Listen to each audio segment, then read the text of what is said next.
Lyra had been a captain in the Galactic Empire fleet for 70 years, and she thought she had seen everything the universe could show her.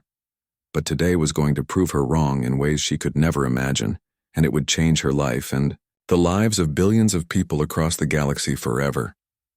She stood on the bridge of her ship, the Silver Wind, and looked out at the endless stars that filled the darkness of space, and beside her stood her two dragons, Ember and Frost, who were her companions and friends and protectors for the last 100 years since she had found them as babies on a dying world.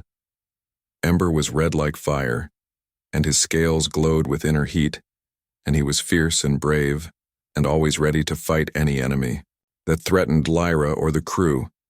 And Frost was white like snow, and her scales sparkled like ice crystals, and she was calm and wise and could sense danger before anyone else could. The Silver Wind was patrolling the outer edge of Empire space where the known galaxy ended and the unknown began. And this was a quiet posting where nothing much happened because no one came out this far except for the occasional trader or explorer, and Lyra liked it that way because she had seen enough war in her long life. Her crew was small but loyal, and they were all elves like her except for one Zinther engineer who kept the engines running, and they trusted her completely because she had saved their lives many times in battles against pirates and rebels and hostile aliens. Luna was her second officer and closest friend, and she had served with Lyra for 40 years, and knew her better than anyone, except maybe the dragons. And right now, Luna was sitting at the scanning station and doing routine checks of the surrounding space. Everything was normal and peaceful until suddenly the scanning equipment started making sounds. It had never made before, and Luna looked at the screens with confusion on her face. And then her confusion turned to worry, and she called out to Lyra in a voice that was tight with tension.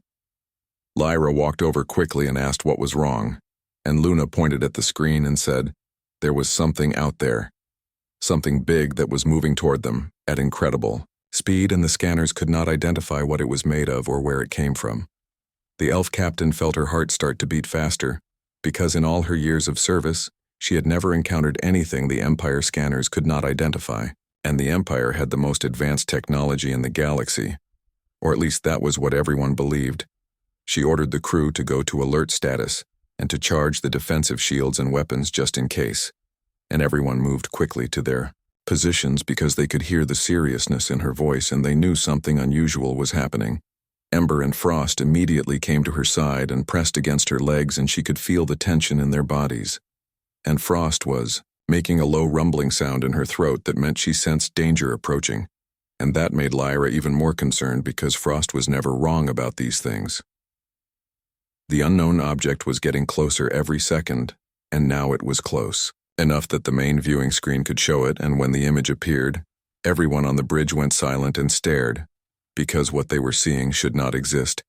It was a ship, but unlike any ship they had ever seen before, and it was massive, even bigger than the Empire battle cruisers, and it was made of dark metal that seemed to absorb light instead of reflecting it, and the design was strange and angular and covered in weapons. The ship had none of the elegant curves and artistic details that marked the vessels of the Empire or any of the other known species, and instead it looked rough and practical, like it had been built by someone who cared only about function and power and survival. Luna ran more scans and reported that the ship had energy readings that were off the charts, and the weapons it carried could probably destroy their ship with a single shot and maybe destroy a small planet if they wanted to. And her voice was shaking as she said this. Lyra felt fear creep into her chest, but she pushed it down because she was the captain, and her crew needed her to be strong and calm. So she took a deep breath and ordered Luna to send a standard greeting message to the unknown ship and request identification. The message went out across space using all the common frequencies and languages that the Empire used for first contact situations, and then they waited for a response, and the waiting felt like it took forever, even though it was only a few minutes. Ember started pacing back and forth on the bridge, and his claws clicked on the metal floor, and Frost kept her eyes locked on the viewing screen and never blinked, and the crew members were whispering to each other nervously. Finally, the communication system made a sound that meant a message was coming in, but when it played through the speakers, it was in a language that the computer did not recognize, and the translation program had to work hard to decode it. After several long seconds, a voice came through. and it was speaking in heavily accented but understandable Empire Common, and the voice belonged to a female, and she sounded confident and maybe a little bit amused. The woman said her name was Patricia Cole, and she was the captain of the Earth, ship Star Runner, and she and her crew had come from a planet called Earth, which was very far away in a region of space that the Empire had never explored. She apologized for startling them and said they meant no harm and were simply exploring this area to make contact with other intelligent species and learn about the galaxy, and hopefully make friends and allies. Lyra felt confused because she had never heard of Earth or humans, and neither had the Empire database, which contained information about every known intelligent species in the galaxy, and this should not be possible. She responded and asked Patricia to stop her ship and maintain distance while they figured out what was going on, and Patricia agreed easily, and the massive warship slowed down and came to a stop several thousand kilometers away. The elf captain ordered Luna to send an urgent message to Empire Command and report this first contact situation and request instructions because this was way above her authority level, and the Empire needed to know that there was a new species with advanced technology. While they waited for a response, Lyra studied the human ship on her screen and tried to understand what she was looking at. And the more she looked, the more questions she had, because this ship represented technology that should not exist.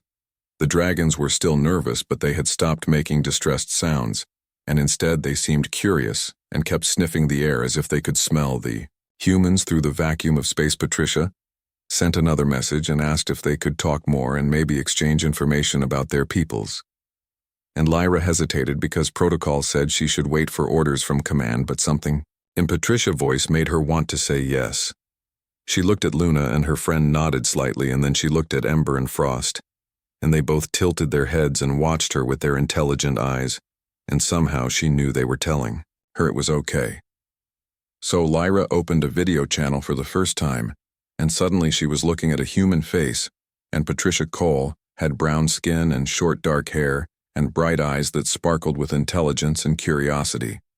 Patricia smiled when she saw Lyra and said it was wonderful to finally see her, and then her eyes went wide when she noticed the dragons, and she made a sound of pure delight and asked if those were real dragons.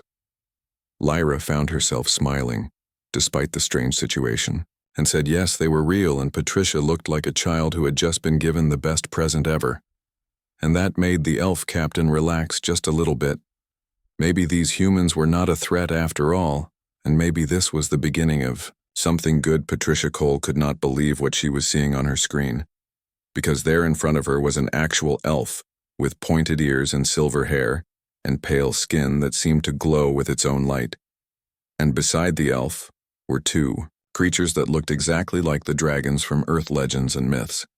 She had been the captain of the Star Runner for 5 years, and she had led her crew through dangerous situations and close calls, and they had explored dozens of empty star systems hoping to find intelligent life, and now finally they had found it, and it was more amazing than anything she had imagined.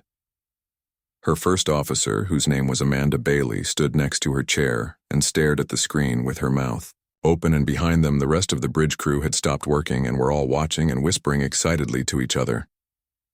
The Star Runner was Earth's first deep space exploration vessel, and it had taken 20 years to build, and it carried the hopes and dreams of all humanity. Because people wanted to know if they were alone in the universe, and now they had their answer. Patricia had been chosen to lead this mission because she was calm under pressure and good at making quick decisions, and she had a talent for understanding other cultures, even human ones that were very different from her own, and Command thought these skills would be useful if they met aliens. She studied the elf on the screen and noticed that despite her calm expression, the elf captain was nervous and probably scared because a huge unknown warship had just appeared in her territory, and Patricia understood that fear because she would feel the same way. The elf had introduced herself as Captain Lyra of the Silver Wind, and she served something called the Galactic Empire, and Patricia felt excited because that meant there was not just one alien species, but many, and they had formed a government that spanned multiple worlds. Lyra asked questions about Earth and humans and where they came from, and Patricia answered honestly and explained that Earth was located in a region of space that was apparently far from Empire territory, and humans had only recently developed faster than light travel.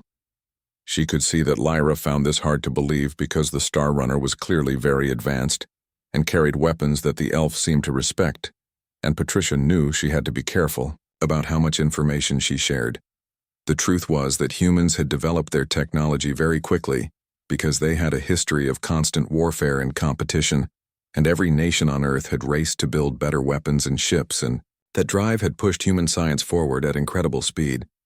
But Patricia did not want to scare Lyra by talking too much about human conflicts and wars. So instead, she focused on the fact that humanity had finally united and was now exploring space peacefully. And looking for friends, Lyra seemed skeptical but willing to listen. And Patricia appreciated that, because it showed the elf was smart and cautious. And those were good qualities in a captain, and someone Patricia might be able to work with. Then Patricia noticed movement on the screen and saw the dragons more clearly, and they were magnificent with scales that gleamed and eyes that looked intelligent and aware, and she could not help but express her wonder and excitement. Lyra seemed surprised by Patricia's reaction and explained that most species in the galaxy were afraid of dragons and avoided them when possible. But Patricia said that humans loved dragons and had stories about them going back thousands of years even, though they thought dragons were just fantasy. The elf captain looked at her dragons with obvious affection and said their names were Ember and Frost, and they had been with her for over a century and were her closest companions and protectors and could sense danger before it arrived. Patricia asked if dragons were common in the Empire, and Lyra said no. They were very rare, and came from a world that had been destroyed long ago, and only a few survived, and most of them chose to live alone away from other species. As they talked, Patricia Crew was working quietly in the background and running scans of the silver wind and the surrounding space and gathering as much data as possible about this first contact situation, because Earth government would want detailed reports. Amanda leaned close and whispered that the elf ship had impressive shielding and weapons, but was much smaller than the Star Runner, and probably could not win in a fight. But Patricia whispered back that fighting was the last thing they wanted to do. She asked Lyra if they could meet in person to talk more and maybe start building a relationship between their peoples, and Lyra hesitated and said she needed to contact her commanders first and ask for permission. Patricia understood and said she would wait, and in the meantime she would stay where she was and not make any threatening moves. And Lyra seemed to appreciate this and ended the video call to send her report. The human captain sat back in her chair and let out a long breath, and Amanda smiled at her and said that went well, all things considered, and Patricia agreed, but said the hard part was just beginning. She called a meeting with her senior officers, and they gathered in the conference room, which had a large table and screens on the walls, and everyone looked excited and nervous at the same time. Nicole Torres was the chief science officer, and she was practically bouncing in her seat with enthusiasm, and she said this was the greatest discovery in human history, and they needed to learn everything they could about the Empire and its technology. Lisa Grant was the head of security, and she was more cautious and said they should be careful because they did not know if the Empire was friendly or hostile, and the fact that Lyra had weapons and shields meant the Empire had enemies and was used to fighting. Heather Mills was the chief engineer, and she said she was impressed by what the scanners had picked up from the silver wind, and the ship used some kind of energy source that human science did not fully understand, and she wanted to study it. Patricia listened to everyone, and then said they would proceed carefully and follow first contact protocols and treat the Empire with respect and friendship, but also be ready to defend themselves if necessary. Amanda suggested they prepare gifts to give to Lyra and her crew as a sign of goodwill, and Patricia thought that was an excellent idea and asked what they should give, and the officers all had different suggestions. They decided on a collection of Earth items including books and music and art and samples of Earth food and drink, and a detailed star map showing where Earth was located, and information about human history and culture. While they prepared these gifts, Patricia went back to the bridge and waited for Lyra to contact her again. And she looked out at the stars and thought about how amazing it was that humans were no longer alone. Several hours passed, and then finally, Lyra's face appeared on the screen again, and she looked tired but determined. And she said she had received permission from her commanders to meet with Patricia in person. The elf captain suggested they meet on a nearby moon that had breathable atmosphere, and low gravity, and was uninhabited, and both ships could land there safely and maintain distance from each other. Patricia agreed immediately and ordered her crew to prepare a shuttle and select a security team to accompany her, and Amanda insisted on coming along, and so did Nicole, because she wanted to see the dragons up close. They loaded the gifts onto the shuttle and put on their environmental suits just in case, even though the scan said the air was safe, and then they flew down to the moon surface. The moon was covered in red sand and had mountains in the distance and two small suns in the sky that made everything look orange and beautiful, and Patricia felt her heart racing with anticipation. She saw the silver wind landing on the other side of a flat plain, and then a ramp extended down and figures started walking out, and she could see Lyra in front, followed by several crew members, and the two dragons' Patricia crew landed their shuttle and walked out to meet the elves, and the two groups approached each other slowly and carefully, and when they were a few meters apart, everyone stopped and looked at each other. This was the moment when everything would change, and Patricia knew she had to get it right, so she stepped forward and smiled and held out her hand in the human gesture of greeting. Lyra looked at the hand for a moment and then reached out and took it, and they shook hands, and Patricia felt the elf fingers were cool and smooth and strong. She said it was an honor to meet Lyra and her crew, and she hoped this was the beginning of a long friendship between humans and the Empire, and Lyra smiled slightly and said she hoped so too. Then Ember and Frost came forward and sniffed at Patricia, and she stood, very still, and let them, and when Ember pushed his nose against her, she laughed with joy and carefully touched his scales, and they were warm and felt like smooth stone. The dragons seemed to like her, and that made Lyra visibly relax. And the tension that had been in the air started to fade away, and both groups began to talk and ask questions. The meeting on the moon lasted for hours, and both groups found that despite being completely different species from worlds that were thousands of light years apart, they could understand each other and even laugh together and share stories about their lives.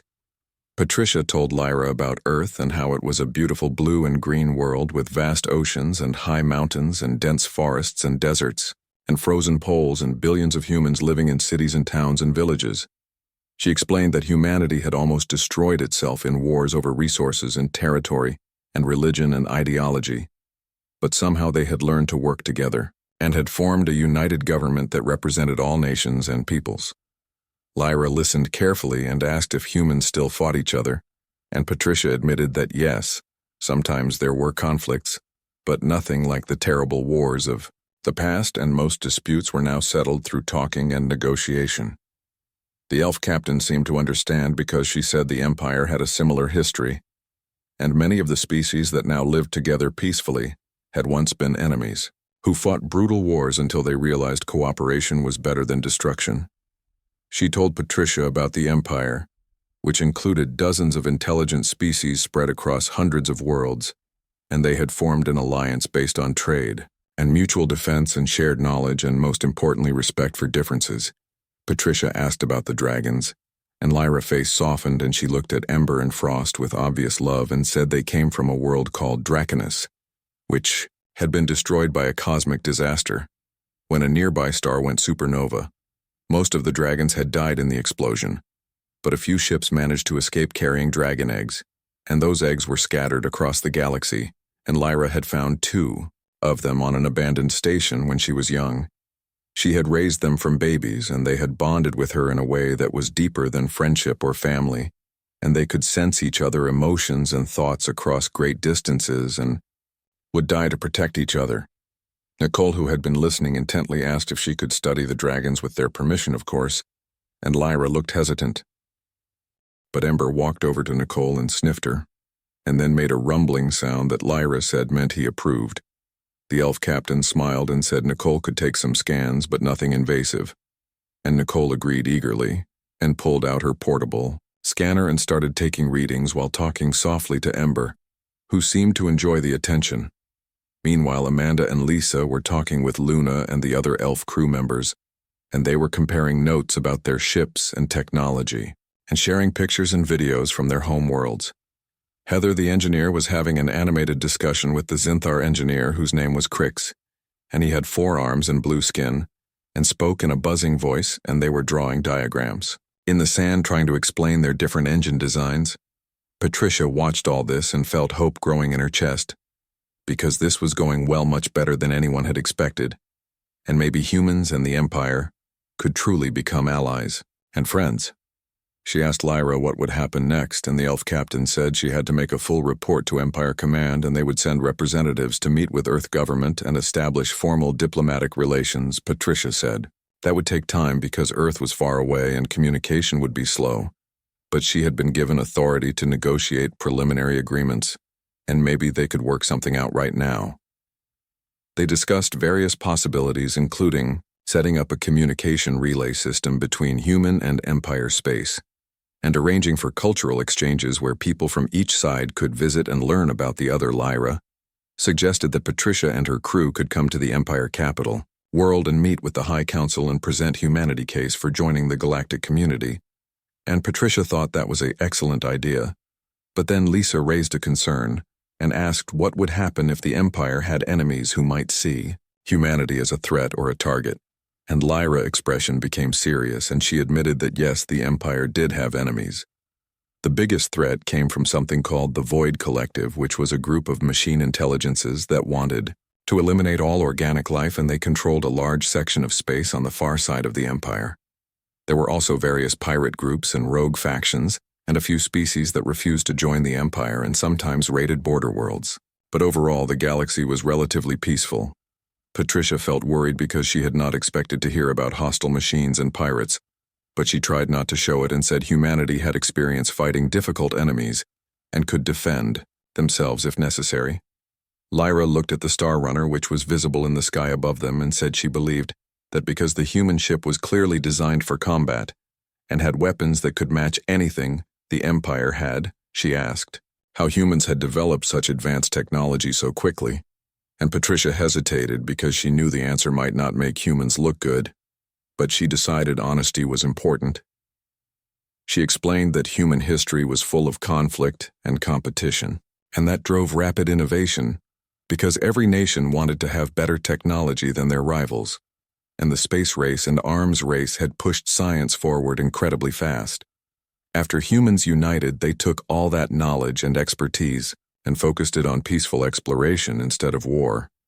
But the technology was still the same, and the Star Runner was built using designs that originally came from military research. Lyra was quiet for a moment, and then said that actually made sense, because the Empire had a similar history, and many of their best technologies came from ancient wars and conflicts. And maybe all intelligent species went through such periods. Patricia felt relieved that Lyra understood and was not judging humanity too harshly, and she asked what the elf thought of humans so far, and Lyra smiled and said she found them interesting and brave and refreshingly direct. The elf captain said most Empire species were very formal and followed strict protocols and rarely showed emotions, but humans seemed to say what they thought and showed their feelings openly, and that was unusual but not bad. They talked more about their cultures and governments and beliefs, and Patricia was fascinated to learn that elves could live for thousands of years while humans rarely reached 100, and that made her feel sad because life seemed so short. But Lyra said, humans should not feel bad because length of life mattered less than what you did with the time you had, and humans seemed to pack a lot of living into their short years. As the suns began to set and the sky turned purple and gold, both captains realized they had been talking for most of the day, and their crews were getting tired, but neither wanted to stop because this conversation was too important. Finally, Amanda came over and quietly reminded Patricia that they needed to get back to the ship and file their reports, and Patricia reluctantly agreed and told Lyra they should probably end this meeting. The elf captain looked disappointed but nodded and said they should definitely meet again soon and continue this discussion, and maybe next time they could arrange for more crew members to interact. Patricia suggested that some of her crew could visit the Silver Wind, and some of Lyra's crew could visit the Star Runner, and they could give each other tours and share meals and really get to know each other.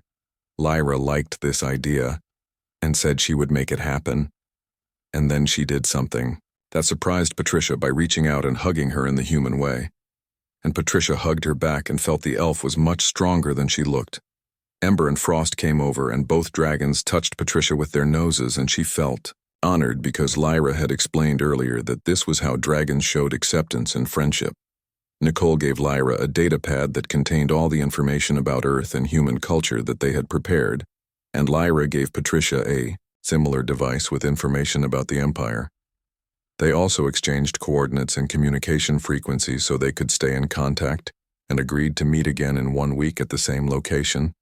As the two groups walked back to their ships, Patricia looked back and saw Lyra watching her, and she waved and the elf captain waved back, and then Patricia climbed into the shuttle feeling happier than she had in years. On the flight back to the Star Runner, Amanda said that went incredibly well, and Nicole was already analyzing the dragon scans and muttering about impossible biology. And Lisa admitted she had been wrong to worry so much. Patricia sat in her seat and looked out the window at the silver wind, lifting off from the moon surface, and she knew this was just the beginning of something that would change both humanity and the Empire forever. When they reached the Star Runner, she immediately went to her quarters and began writing her report to Earth Command, and she tried to capture everything that had happened, but words seemed inadequate to describe the wonder of meeting another intelligent species. She sent the report knowing it would take weeks to reach Earth, and then weeks more for a reply to come back, and in the meantime she would have to make decisions on her own and hope they were the right ones. 3 days after the first meeting, Lyra received an urgent message from Empire Command, and when she opened it, she felt her heart sink, because the message was not what she had hoped for, and it contained orders that would make the situation with the humans much more complicated. The High Council had reviewed her reports, and they were concerned about these newcomers who had appeared from unknown space, with advanced weapons and technology, and no record in any Empire database, and the Council wanted more information before making any decisions. Lyra was ordered to keep the humans in this area and prevent them from traveling deeper into Empire territory until a proper assessment could be made, and a diplomatic team would arrive in 2 weeks to evaluate the situation.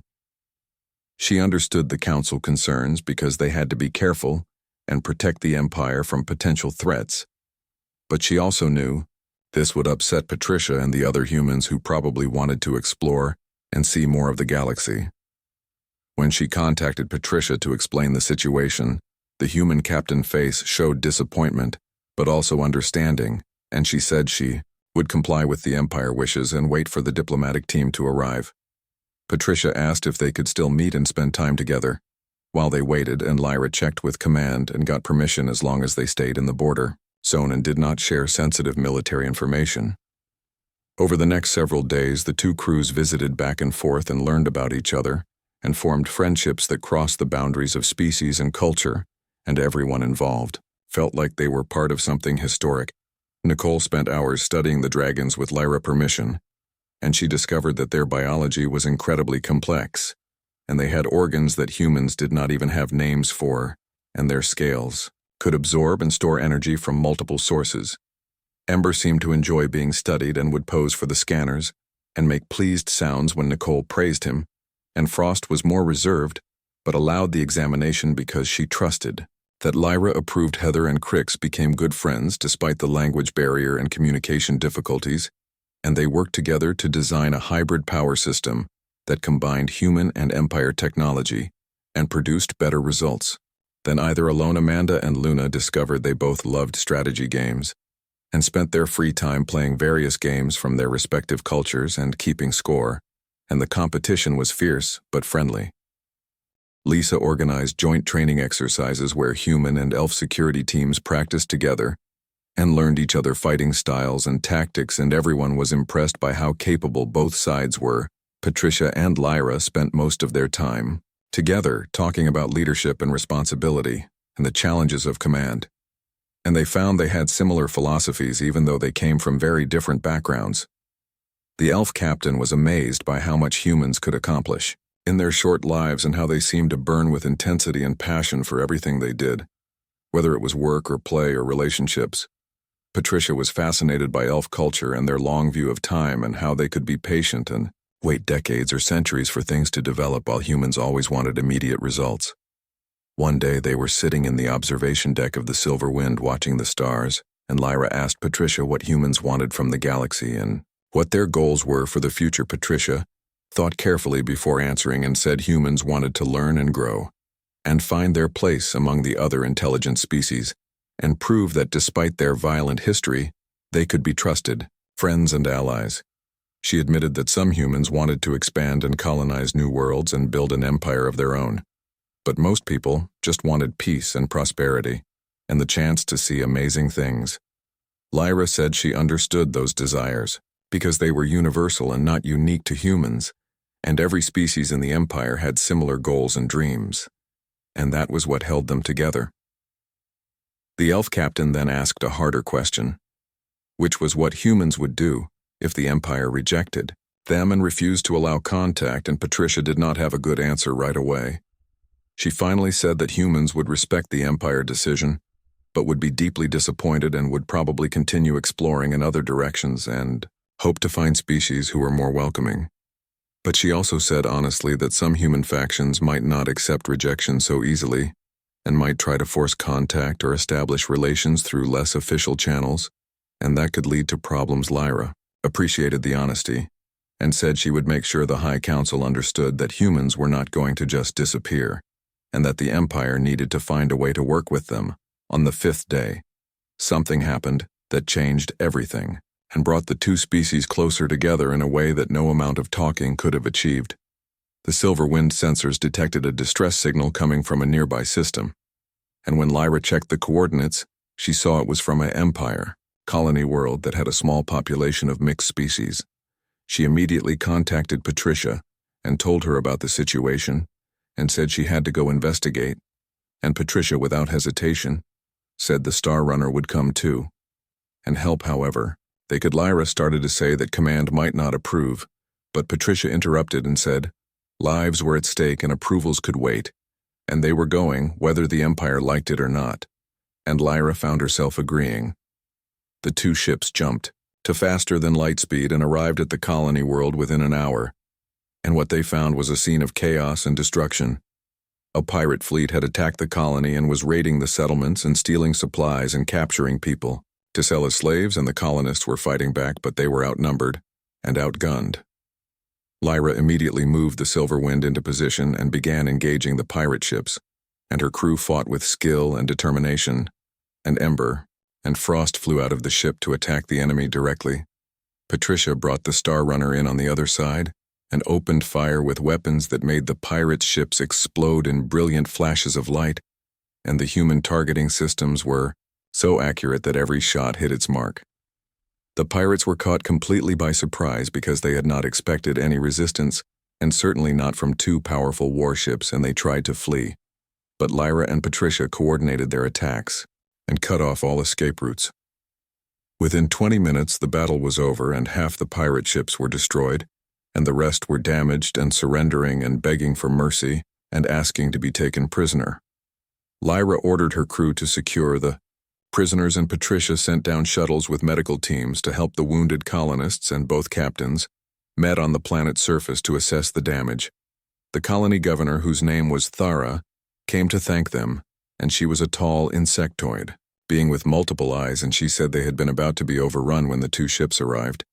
She looked at Patricia and asked what species she was because she did not recognize humans, and Patricia explained briefly, and Thara said she did not care what species anyone was because they had saved lives today, and that was all that mattered. The colonists gathered around to see the humans, and they were curious and grateful, and some of them had never seen a species from outside the Empire before, and they asked many questions. Children came to look at the dragons, and Ember and Frost were gentle with them and let them touch their scales and take pictures, and Lyra had never seen her dragons so patient and calm. Patricia crew worked alongside the elf crew to repair damaged buildings and provide food and medicine and treat injuries, and everyone worked together without any problems or conflicts. That night there was a celebration in the main colony hall, and both crews were invited, and the colonists prepared food from a dozen different worlds, and there was music and dancing and joy. Patricia sat with Lyra, and they watched their crews mingling and laughing and sharing stories, and the elf captain said this was what the galaxy should be like, with different species working together and helping each other.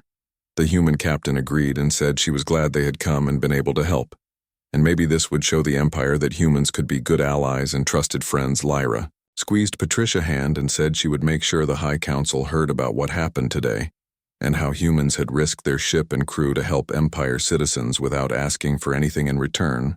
The next morning, when they were preparing to leave, Governor Thera came to say goodbye, and she gave them both medals of honor from the colony and said they would never forget what had been done for them. She also said she would send her own report to the High Council recommending that humans be accepted as friends of the Empire and given full diplomatic status as the two ships left the planet and jumped back to the border zone. Patricia felt confident that things would work out and that humanity would find its place among the stars. Lyra felt the same way, and she knew that no matter what the Council decided, she had made a friend for life, and that was worth more than any official treaty.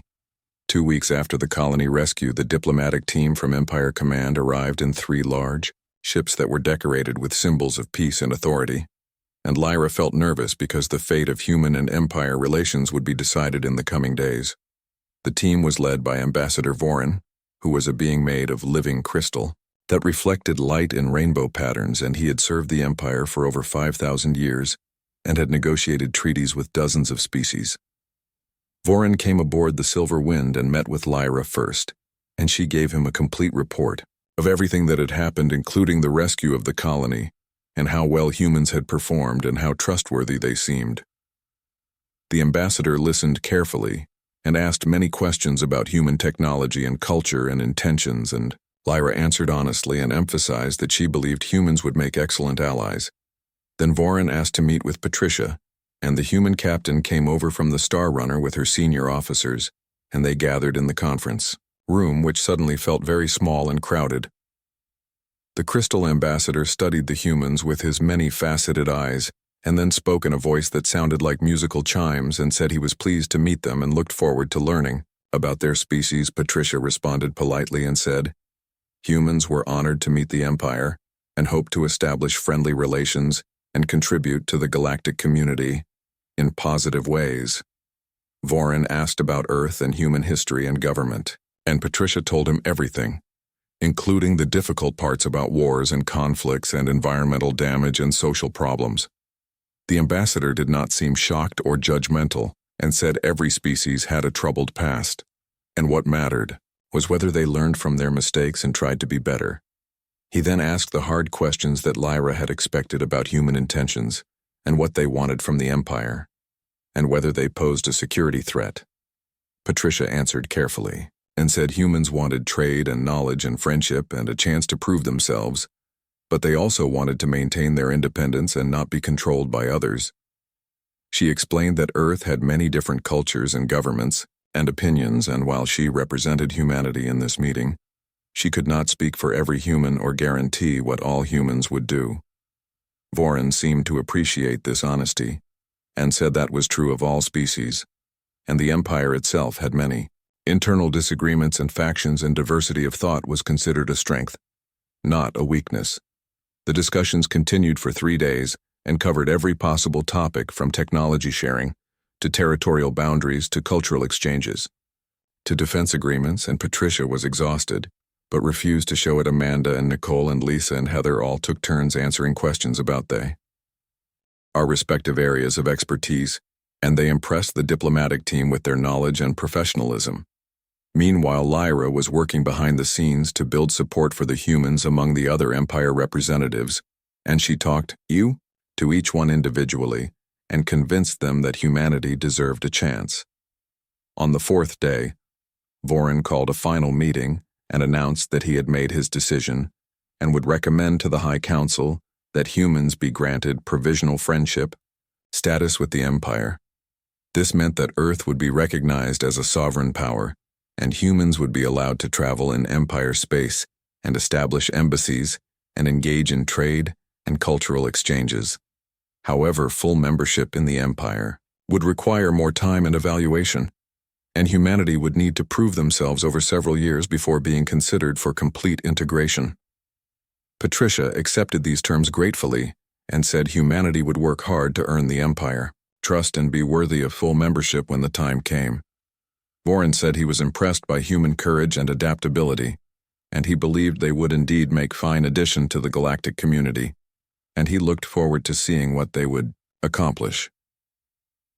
After the meeting ended, Lyra and Patricia went to the observation deck and sat together in silence for a long time, just watching the stars and processing everything that had happened. The elf captain finally spoke and said she was happy with the outcome and proud of what they had achieved together, and grateful to have met Patricia. And the other humans, Patricia smiled and said she felt the same way, and this whole experience had exceeded her wildest dreams, and she could not wait to go back to Earth and tell everyone about the Empire and the galaxy. She asked Lyra if she would come to Earth someday and meet human leaders and see where humanity came from, and Lyra said she would love to, and maybe she could bring Ember and Frost. The human captain laughed and said, Earth would go crazy over real dragons and they would be the most famous beings on the planet, and Lyra said that might be fun for a while. They talked about future plans and possibilities and both agreed they should stay in contact and continue working together and maybe even become official liaisons between their peoples. Amanda came to find them and said the Empire diplomatic team was preparing to leave and wanted to say goodbye, and Patricia and Lyra went to see them offer in, took Patricia's hands in his crystalline appendages and said she had represented her species well, and he hoped they would meet again under happier circumstances, and Patricia said she hoped so too. After the diplomats left, Lyra announced that she had received new orders from command and she was being reassigned to a position at Empire headquarters, where she would work on establishing formal relations with Earth. Patricia was overjoyed, because this meant they would continue to see each other and work together, and she said this was the best possible outcome. The human captain also revealed that she had been given permission to stay in Empire space for several more months to serve as Earth's first official representative until a proper embassy could be established. Over the following weeks, they traveled together to the Empire capital world, which was called Unity, and it was the most amazing place Patricia had ever seen, with buildings that reached into the clouds and parks that were filled with species from across the galaxy. The High Council met with Patricia formally and welcomed humanity to the galactic community and gave her a crystal that symbolized friendship and trust, and she accepted it with tears in her eyes. She met dozens of different species and learned about their cultures and histories and struggles and triumphs, and every conversation made her more excited about humanity. Future among the stars. Nicole was invited to join the Empire Science Academy and share human knowledge about physics and engineering, and she accepted eagerly and said this was better than any dream she had ever had. Heather was offered a position working with the best engineers in the galaxy to develop new propulsion systems, and she could hardly believe her luck and said yes immediately. Amanda and Lisa and the other crew members all found ways to contribute and connect with Empire citizens, and everyone felt like they had found a second home. But for Patricia, the best part was her friendship with Lyra and the time they spent together exploring Unity and having long conversations about everything and nothing. One evening, they were sitting on a balcony overlooking the city and watching 3 moons rise over the horizon, and Lyra said she had been thinking about fate and destiny, and whether they were real. Patricia asked what she meant, and the elf said that, out of all the countless stars in the galaxy, she and Patricia had found each other and become friends, and that seemed too unlikely to be pure chance. The human captain said maybe it was not chance but inevitability, because the universe wanted different species to meet and learn from each other and grow together. Lyra smiled and said that was a very human way of thinking, but she liked it, and maybe Patricia was right and this was meant to happen. Ember and Frost were sleeping nearby and they looked peaceful and content, and Patricia watched them and felt grateful for everything that had brought her to this moment. She thought about Earth and her family and friends back home, and she knew they would be amazed when they heard about everything that had happened and learned that humanity was no longer alone. Messages had been sent to Earth weeks ago, and replies were starting to come back, and the response was overwhelming joy and excitement and some fear, but mostly hope for the future. The Earth government was already preparing to send more ships and diplomats and scientists to Empire space, and talks were beginning about establishing permanent human settlements on frontier worlds. Patricia knew she would eventually have to go home and report in person about her experiences, but she was not ready yet because there was still so much to see and learn, and Lyra had become like a sister to her, and the idea of saying goodbye made her sad. But the elf assured her that with faster-than-light travel, They could visit each other anytime they wanted, the two captains made a promise to each other that no matter what happened in the future, and no matter how busy they became, they would always stay friends, and always make time for each other. As the moons continued to rise and the city lights began to glow, Patricia felt at peace because she knew she had accomplished something truly important and lasting. She had not just made first contact with an alien species, she had built a bridge between two civilizations and opened a door to infinite possibilities. The future was uncertain and there would be challenges ahead because bringing different species together was never easy, and there would be misunderstandings and conflicts and disagreements. But Patricia believed that as long as there were people like Lyra who were willing to see past differences and focus on what united them, rather than what divided them, then everything would work out. Humanity had finally found its place among the stars, and the journey was just beginning, and Patricia could not wait to see where it would lead and what amazing things would happen next. She looked at Lyra and smiled, and the elf smiled back, and they sat together in comfortable silence, watching the beautiful alien city and dreaming about tomorrow.